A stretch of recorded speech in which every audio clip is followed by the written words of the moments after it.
Part 4. Sailing around Africa to India. The Portuguese used a different strategy from the Spanish. In fact, it was by the hand of Vasco da Gama that the Portuguese arrived in India in 1497.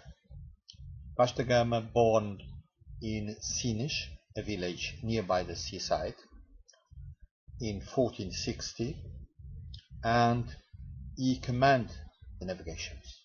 But let's have a look about the trip. Vasco da Gama started in 8th of July 1497 from Lisbon. He sailed to the islands of Cabo Verde. It took 1 month, less than 1 month, to arrive Cabo Verde. But if he goes, when he goes from Cabo Verde to Good Hope Cape, it took about 4 months. This means that you have to use the winds in the Atlantic Ocean in order to sail along the Brazilian coast and after return to Good Hope Cape. This means that they have, let's say, scientific information about winds and currents, and this gives him the opportunity of reach Indian Ocean. But from Good Hope Cape in the 25th of November to 24th of April that he arrives India, it took 5 months. This means that he didn't knew the currents and he has to be supported by other local sailors in order to arrive India. They knew that it was important, the knowledge of the winds, and they have been consulted and advised by local sailors. And the arrival of Portuguese to India, crossing the oceans, was taken around this in order to establish the trade of spices between India and Europe.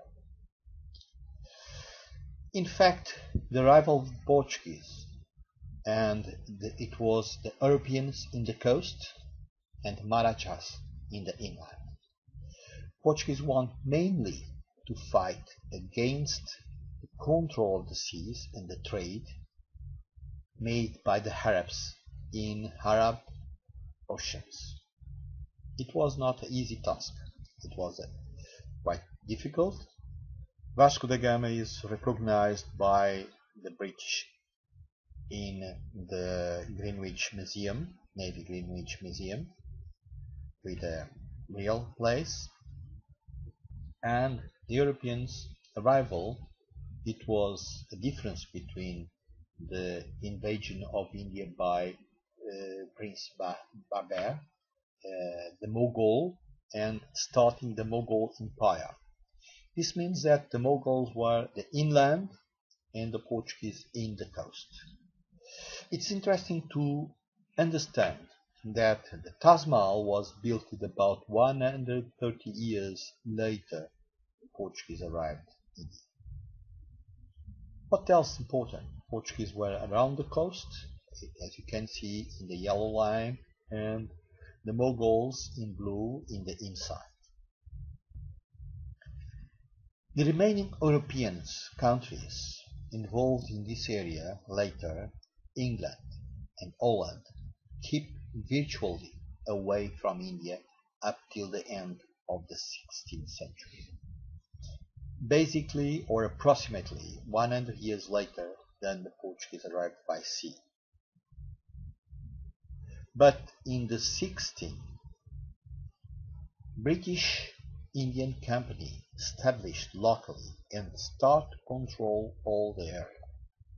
They make a pact with the Mongols that it was fatal to the Mongols. In about 100 years, the British Indian Company controlled all the India. India was made an empire, a part of the British Empire. In 1661, Bombay was offered to the British. And why?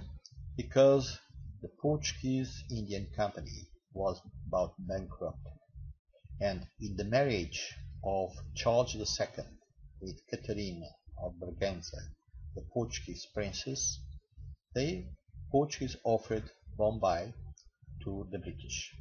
This was a strategical offer because they could stay with no confront, with no fights with the British, and complementing the alliance that the British and the Portuguese had in Europe. What else? Let us see other steps. The presence of the British forces the capitulation of Mughal Empire and the total domination in 1770. And this domination was not for a very long time. Why? Because after that, British company was integrated and India was integrated in the British Empire in 1858. From the 17th century, Dutch also take positions in India and Indonesia. And Dutch take positions in India and Indonesia in several aspects. Not the same way as Portuguese has been there. They make local settlements, industries, and other activities in land. Dutch and Portuguese war for the control of the seas since the 1597 to 1605. Dutch created the first factory in India in 1605, and many other important settlements that they took place in India and mainly in Indonesia for the control of local activities. We can say that different strategies were taken place in Asia. The Portuguese controlling the coast and spices trading, the British controlling and creating an empire in India, and Dutch controlling strategic positions and creating an industrial settlement.